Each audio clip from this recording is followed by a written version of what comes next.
Welcome back. Today's question is, how should the illustrations of wineskins and garments in Mark chapter 2 inform our understanding of the relationship between the Old and New Covenants? The context for Mark chapter 2 is given by controversies concerning Jesus' eating habits and those of his disciples. Jesus, first of all, after the call of Levi, eats with tax collectors and sinners, and he's challenged on that front by the Pharisees and their scribes. The next challenge is from people who come to him and ask, why is it that your disciples don't fast, whereas the disciples of John the Baptist and the Pharisees do fast? And so Jesus' response, first of all, is to give the illustration of guests at a wedding feast. They do not fast when the bridegroom is with them, but when the bridegroom is taken away from them, they will fast. Now, that may be referring to Jesus' death prior to his resurrection, or it may be referring to the longer period of time after Jesus ascends into heaven and prior to his final advent in glory. Now, whichever of those it refers to, it's framed in a more eschatological setting. So when we're thinking about the fasting of the disciples, it's not just an act of standard piety or devotion. Rather, it's seen within an eschatological frame. The bridegroom, the Messiah, has come. The Messiah is with them right now, and so they don't fast when he's with them. But yet the day will come when he's taken away from them, whether that's his death prior to his resurrection, or whether it's referring to the period after his ascension. At that point they will fast. And that fasting will be informed not just by a general practice of piety and a sort of asceticism, but by an anticipation of his eschatological coming. There's a fasting in waiting for something else that's going to come in the future. Now, first of all, that eschatological frame is important to keep in mind when we're thinking about the difference between the Old and New Covenant and the way that's playing out here. The other thing to note is that each one of the synoptic gospels includes this account, and each one precedes it with the account of Jesus calling Matthew or Levi and eating with tax collectors and sinners and being challenged concerning that. And the events occur in much the same manner, except there are slight differences between the gospel accounts. In Mark, it's people that come to him and ask him the question. In Luke, it would seem that it is the Pharisees and their scribes that ask him this question. It's not explicitly said. It says, and they said. But the previous people who've been mentioned, who've been challenging him, are the Pharisees and their scribes. In Matthew, it's the disciples of John. Now, I would say it's most likely that it's a mixture of the Pharisees and the disciples of John, because they're asking him concerning the fact that his disciples don't fast, whereas both the disciples of John and the Pharisees do. And so it would seem that those two groups together are asking him this question. Now, the slight differences between the accounts of this are helpful for answering the question. First of all, in Luke's account, there's an interesting concluding statement, a perplexing one to some extent. And no one after drinking old wine desires new, for he says the old is good. The other thing that we see as a difference between the accounts is found in Matthew. The concluding statement in Matthew is also a curious one, and one that helps to answer the question. But new wine is put into fresh wineskins, and so both are preserved. Now, this seems to express a concern not just for the new wine, that be preserved, but also that the old wineskins be preserved. Now, that's maybe helping us to answer the question a bit. Whereas in many accounts, the wineskins are seen as the old wineskins, they must be discarded, they're done with, they're finished, they're no more of use. Whereas in Matthew, there seems to be concern that both are preserved. Luke describes these two statements, the statements concerning the garment and the statements concerning the wineskins, as a parable, that Jesus is giving some explanation in response to what the Pharisees and the disciples of John have asked.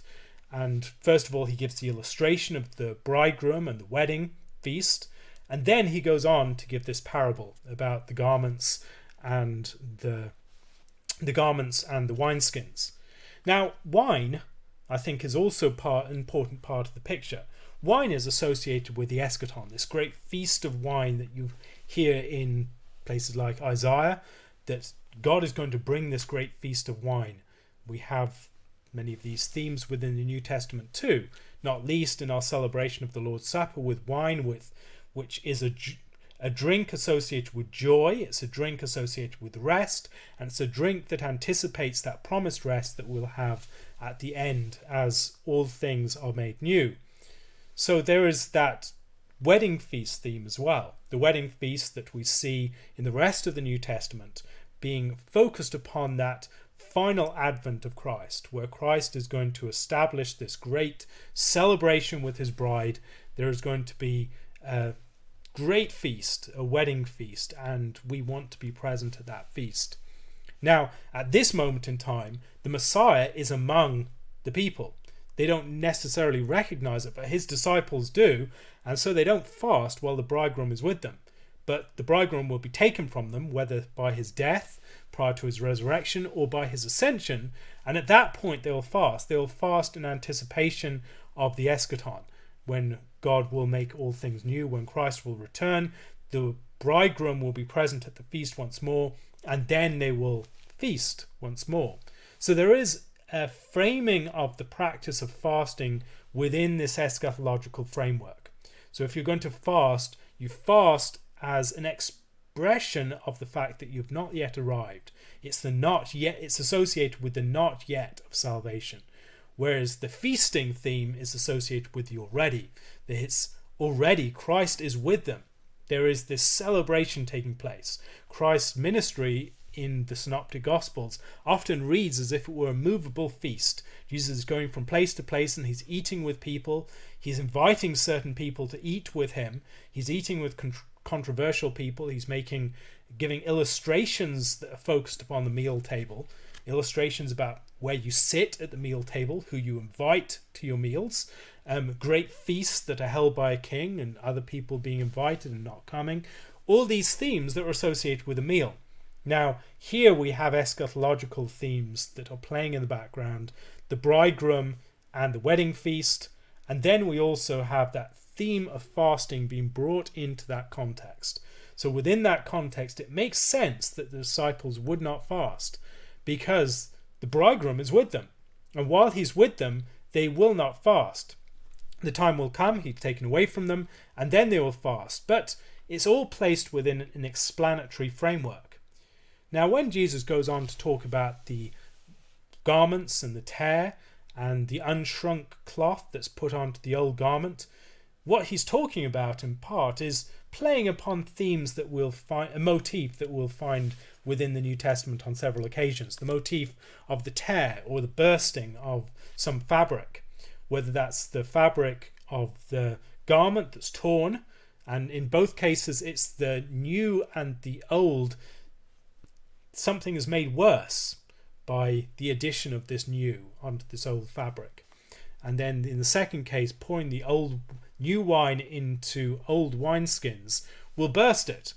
But in Matthew, the expectation is if you put the new wine into new or fresh wineskins, the word is different, then you will find that it's preserved and that the old wineskins are preserved.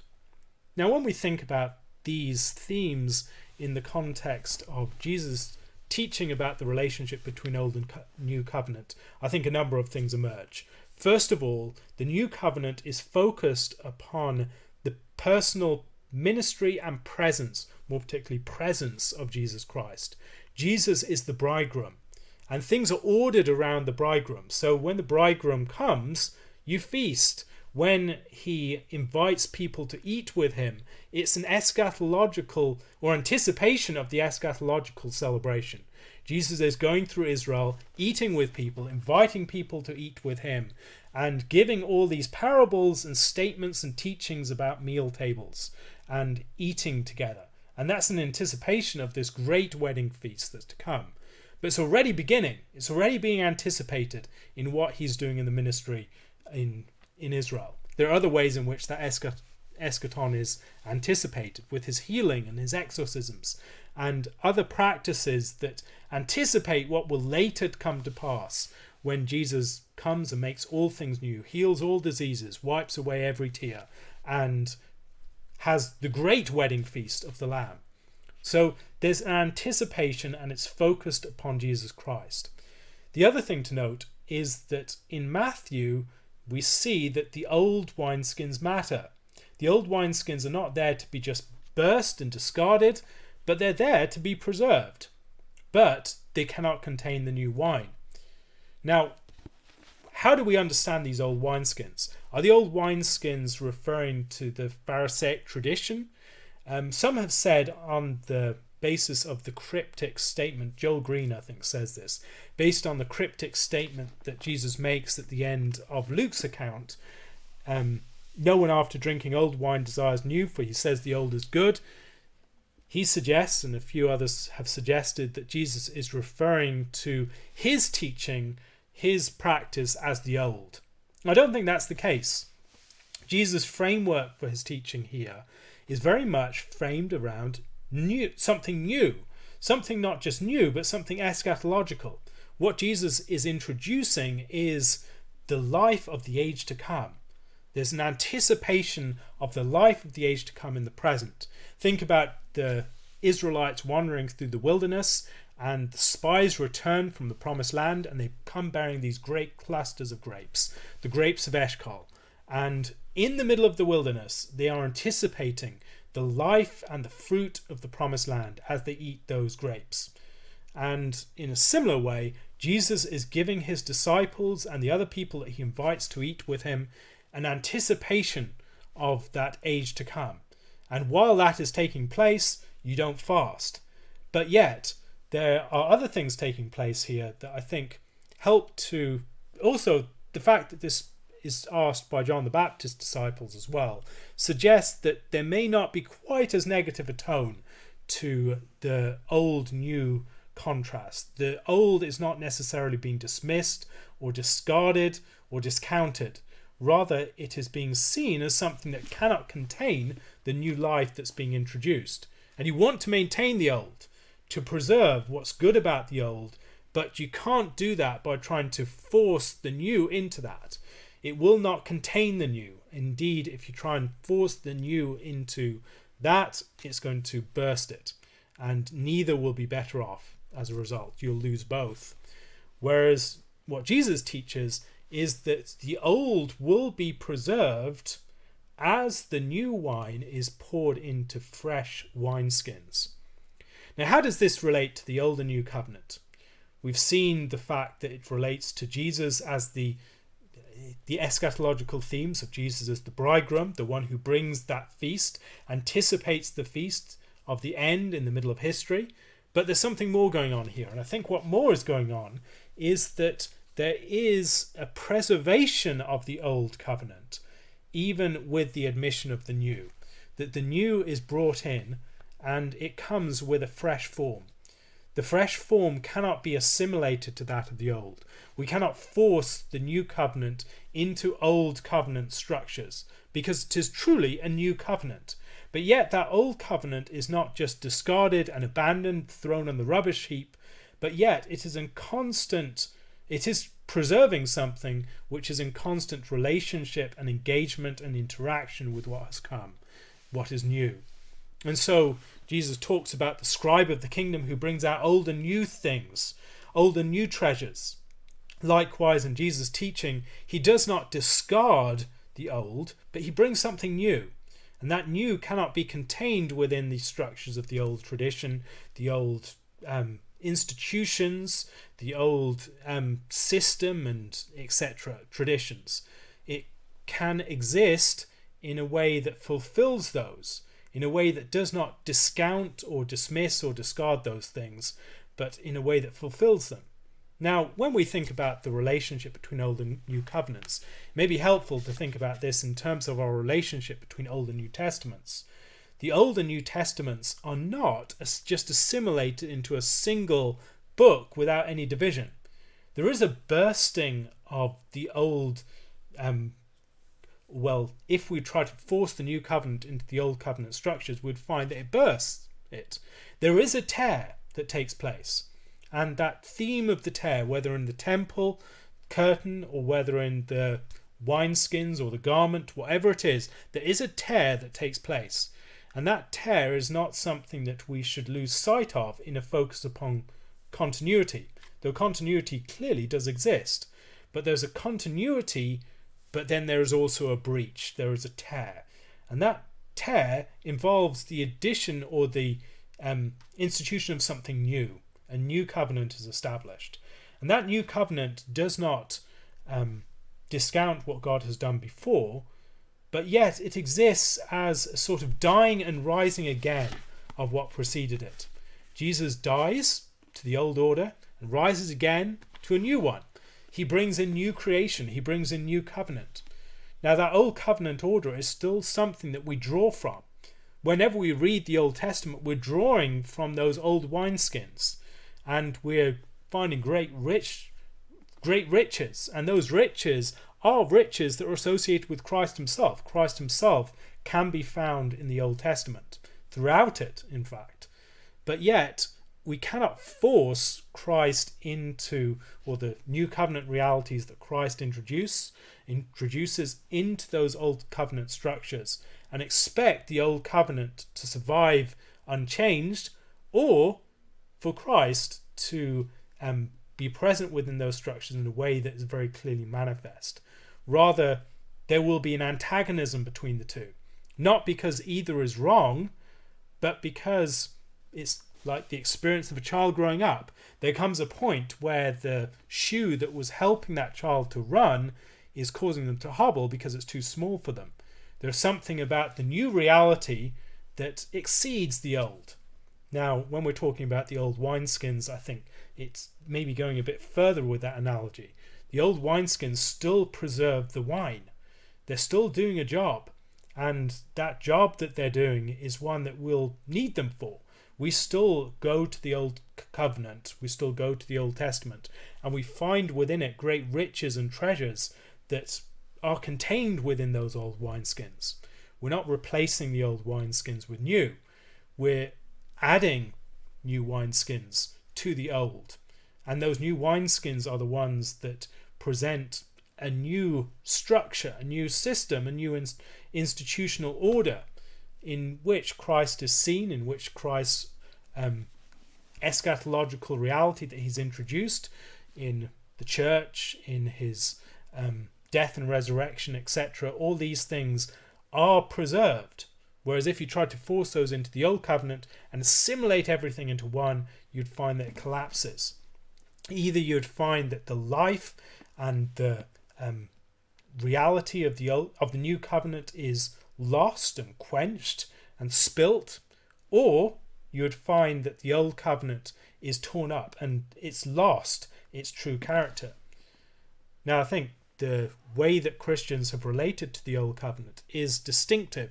Christians, as René Brague talks about this in his discussion of medieval Europe and the differences between Jews and Muslims and Christians, Christians did not, like Muslims, try to assimilate all previous revelation into their own. Rather, they preserved Old and New Covenant, Old and New Testament alongside each other, and they digested the insights from the Old Covenant without collapsing the Old Covenant and the New Covenant into a single entity. And that's a very insightful point, I think.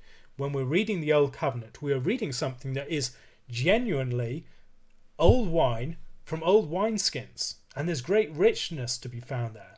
But yet, if we were to assimilate everything to the new, it would lose its character, and would end up finding that one way or another things would be burst or spilt, and it would not be a good situation.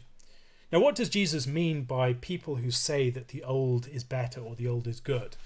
I think partly because if you value tradition, if you value the old, and if you've seen the goodness of the old, it's very hard to admit the possibility that something that's come along in a more recent period might be better than it. And I think this may be a more general conservative impulse. Now, when we read a book like Ecclesiastes challenges that conservative impulse and says that it's not from wisdom that people say the old days were better. There are ways in which there is some truth to the fact that there was merit in certain things that we have lost, but yet that more general statement that prefers the old over the new is one that we should treat with caution. And I think Jesus is referring to that attitude, that posture, that conservative impulse that cannot recognize the goodness of the new, that acts towards it on a basis of prejudice. This is not someone who's tasted the new wine.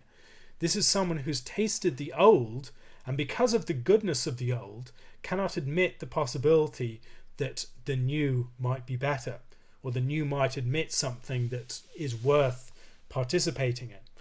Maybe we should also connect all of this with Jesus' practice in the wedding at Cana, when he brings wine at the feast. Again, think about the themes that are playing here. Jesus is playing the role of the bridegroom at the feast.